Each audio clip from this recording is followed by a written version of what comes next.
Hello, good morning student.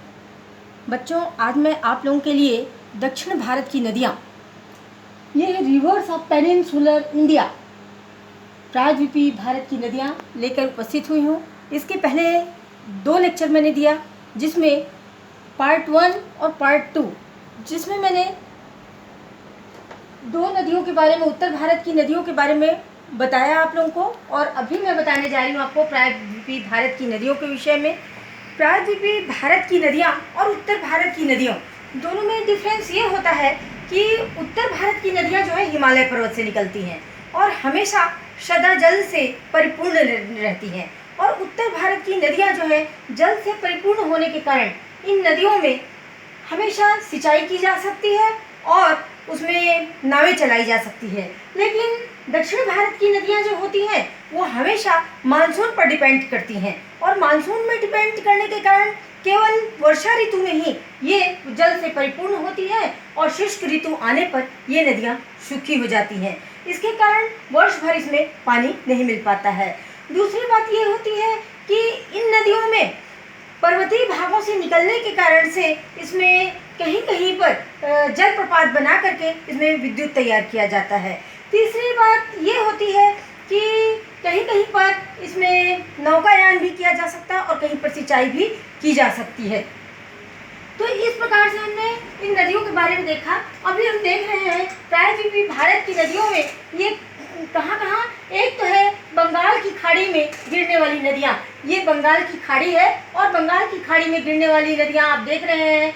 कौन कौन सी नदियाँ? दामोदर, स्वर्णरेखा, ब्राह्मणी, महानदी, कृष्णा, पेन्नार, कावेरी, ये सारी नदियाँ बंगाल की खाड़ी में गिरने वाली नदियाँ हैं। और दूसरी नदियाँ हैं अरब सागर में गिरने वाली नदियाँ। ये है अरब सागर, और अरब सागर में कौन सी नदियाँ गिरती हैं? नर्मदा और ताप्ती। ये नदियाँ जो हैं कहाँ गिरती हैं? अरब सागर में गिरती हैं। तीसरी बात, साबरमती और माही। साबरमती और माही जो है ये कच्छ के रण में गिरने वाली नदियाँ हैं। ये साबरमती, ये लूनी जो है कच्छ के रण में गिरती है, और खंभात की खाड़ी में साबरमती और ये माही नदियाँ गिरती हैं। इसके अलावा मध्य भारत के पठार से निकलने वाली नदियाँ जो है चंबल, बेतवा, सोन, ये नदियाँ जो है कहाँ से निकलती हैं? मध्य भारत की पठार से निकलने वाली नदियाँ हैं। तो अब हम देखते हैं सबसे पहले नदी, बंगाल की खाड़ी में गिरने वाली नदी महानदी। ये छत्तीसगढ़ की प्रमुख नदी है। महानदी ये रायपुर जिले के सिहावा पर्वत से निकलती है और तकरीबन 885 किलोमीटर की ऊंचाई से लंबाई में बहती है, और इस महानदी को उड़ीसा का शोक कहा जाता है। ये उपजाऊ डेल्टा का निर्माण करती है। इस उपजाऊ डेल्टा में कृषि की जाती है। तो ये हुई बात महानदी की। अब उसके बाद देखते हैं हम दूसरी नदी, ये गोदावरी नदी देखते हैं हम। तो गोदावरी नदी जो है कहाँ से? महाराष्ट्र के नासिक पहाड़ी से निकलती है, और इसमें वेनगंगा, पेनगंगा, इंद्रावती, ये सब सहायक नदियाँ आकर के इसमें मिल जाती है, और मिल करके ये सब बंगाल की खाड़ी में आकर के गिरती है। और इसकी लंबाई जो है कितना है? 1465 किलोमीटर लंबाई है इस नदी की। कौन सी नदी? गोदावरी नदी की लंबाई है। इसके बाद हम देखते हैं कावेरी नदी। कावेरी नदी जो है, कावेरी नदी ये दक्षिण भारत की गंगा कहलाती है, और इनका जन्म कुर्ग जिले में ब्राह्मणी पहाड़ियों से हुआ है, जहाँ से केरल, कर्नाटक और तमिलनाडु राज्यों में प्रवाहित होती हुई ये बंगाल की खाड़ी में गिरती है। हेमावती और सिमसा, सुवर्णवती और अमरावती इसकी सहायक नदियां हैं, और इसकी कुल लंबाई है 805 किलोमीटर। इस कृष्णा नदी की कुल लंबाई कितनी है? 805 किलोमीटर है, और 80,000 वर्ग किलोमीटर का अपवाह क्षेत्र बनाती है। इसके बाद नदी है स्वर्णरेखा। स्वर्णरेखा नदी जो है यह झारखंड के छोटा नागपुर पठार से निकलती है। नागपुर पठार से निकल करके कहाँ पर गिरती है? ये बंगाल की खाड़ी में गिरती है, और इसकी लंबाई है, कुल लंबाई 133 किलोमीटर लंबाई है। और इसका प्रवाह क्षेत्र है 28,000 वर्ग किलोमीटर क्षेत्र में बहती है। स्वर्ण रेखा के बाद आता है ब्राह्मणी नदी। ये रांची के पठार से निकलती है, रांची पठार के दक्षिण से निकलती है और कोयल और साख नदियों के संगम से निकलती है ये। इसके बाद आता है ये दामोदर नदी। दामोदर नदी जो है, क्या है दामोदर नदी? झारखंड में छोटा नागपुर पठार के टोरी नामक स्थान से निकलती है और पूर्व और दक्षिणी दिशा में प्रवाहित होकर के हुगली में जा मिलती है। यहाँ पर गढ़ी, जामनिया और बाराकर आदि इसकी प्रमुख सहायक नदियाँ हैं और यह अपनी भयंकर बाढ़ के लिए प्रसिद्ध है। इसीलिए इसको दामोदर नदी को बंगाल का शोक भी कहा जाता है। तो ये दामोदर नदी कहाँ से निकली है? ये दामोदर नदी जो है नागपुर पठार के टोरी नामक स्थान से निकलती है। नागपुर पठार के टोरी नामक स्थान से ये दामोदर नदी निकलती है। तो ये तो बात हुई कहाँ, बंगाल की खाड़ी में गिरने वाली नदियाँ। अब इसके बाद अपन देखते हैं अरब सागर में गिरने वाली नदियाँ, नर्मदा और ताप्ती नदी। ये नर्मदा और ताप्ती नदी ये कहाँ गिरती है? अरब सागर में गिरती है। अरब सागर में गिरने वाली नदियाँ नर्मदा अमरकंटक पठार से निकलती है। अमरकंटक पठार से नर्मदा नदी निकलती है और ये 1057 किलोमीटर की ऊंचाई से गिरती है। जबलपुर के निकट यहाँ पर ये धुआंधार जलप्रपात बनाती है और इसकी लंबाई है इस नदी की, किसकी? नर्मदा की 138 किलोमीटर इसकी लंबाई है और ये जो नदी है क्या 93,000 वर्ग किलोमीटर क्षेत्रफल में प्रवाहित होती है, अपवाह क्षेत्र बनाती है। उसके बाद है ताप्ती नदी। ताप्ती नदी जो है सतपुड़ा श्रेणी के मुल्ताई नामक स्थान से निकलती है और इसकी पूर्णा जो है सहायक नदी है। ये 6500 वर्ग किलोमीटर में अपवाह क्षेत्र बनाती है।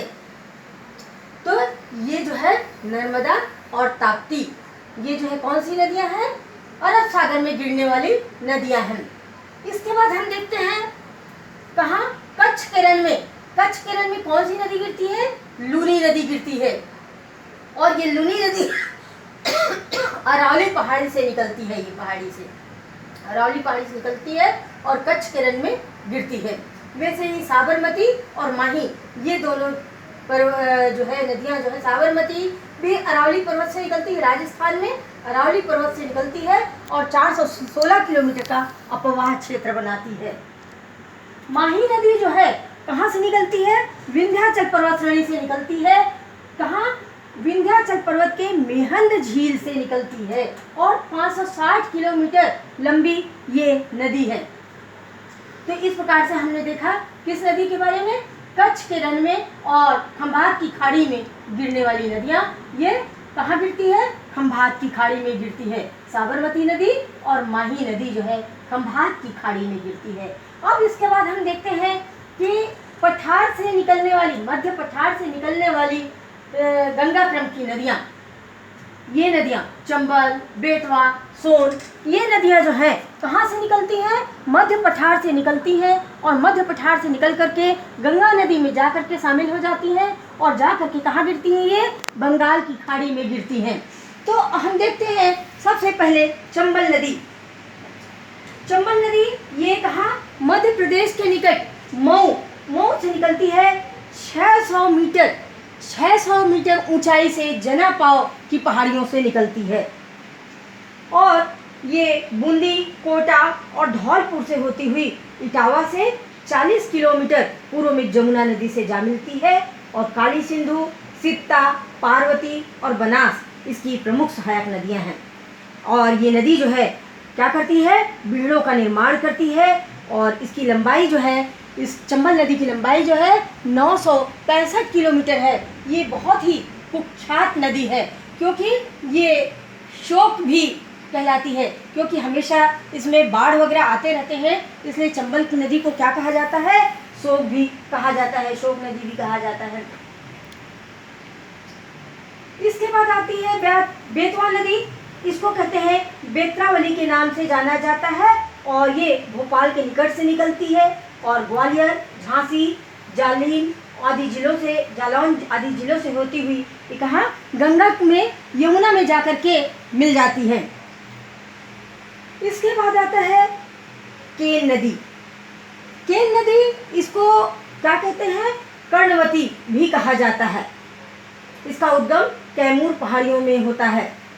सोन नदी संस्कृत साहित्य में यह स्वर्ण नदी के नाम से विख्यात है। इसको सोन नदी कहते हैं और ये इसका जन्म भी अमरकंटक की पहाड़ियों से होता है और ये पठारी भाग को पार करते समय ये कई स्थानों पर प्रपात बनाती है। रिहंद, बनास और गोपद इसकी सहायक नदियां हैं और ये 780 किलोमीटर लंबी है तथा 1800 किलोमीटर का ये अपवाह बनाती है। तो इस प्रकार से हमने देखा मध्य भारत के पठार से निकलने वाली नदियां हैं जो गंगा में जाकर के मिल जाती हैं। चंबल नदी, सोन नदी, बेतवा नदी, टोंस नदी, ये सारी नदियां जो हैं गंगा नदी में जाकर के मिलती हैं और मिलकर के ये सारी नदियां बंगाल की खाड़ी में जाकर के गिरती है।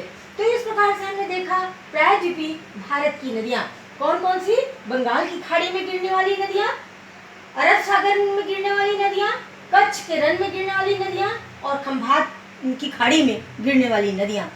धन्यवाद। यदि मेरा वीडियो पसंद आए तो आप इनको लाइक करें और सब्सक्राइब करें। धन्यवाद। जय हिंद।